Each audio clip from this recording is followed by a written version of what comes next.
இந்த போஸ்டர் வெறும் ஒரு போஸ்டர் மட்டும் இல்ல, இது நம்ம தளபதியோட இல்ல இது நம்மளோட சிஎம் ஜோசப் விஜயோட 34 வருஷ பயணம் தான். தளபதி பிடிக்கும்னு அவர் லைக் பண்ணிட்டு வீடியோ பாருங்க. நான் இனிமே வரவே மாட்டேன், தெரியும்ல. அப்ப போறதுன்னே முடிவு பண்ணிட்டீங்களா? நம்ம அண்ணனோட முதல் படம் நாளைய தீர்ப்பு 1992 ரிலீஸ் ஆன படம். அதுலதான் விஜய் அறிமுகமானாரு. 1994 ரஃபியன் படம் மூலமா இளைய தளபதி விஜய் என்ற டைட்டில் போடப்பட்டது. அந்த படத்துலதான் முதலா இளைய தளபதி என்ற பட்டம் கொடுக்கப்பட்டது.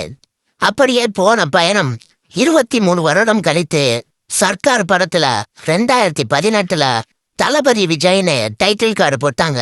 அதாவது இளைய தளபதினு இருந்ததா தளபதி விஜய்னு மாத்துனாங்க. இப்போ கடைசி படமான ஜனநாயகன் படம் 2026 ஜூலைல ரிலீஸ் ஆகுது.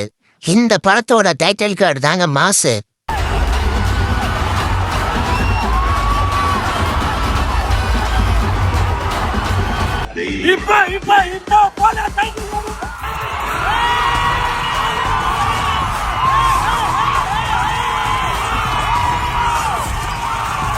நம்ம தளபதி விஜயோட இந்த கடைசி படம் 1000 கோடி வசூல் பண்ணும்னு நான் நம்புறேன்.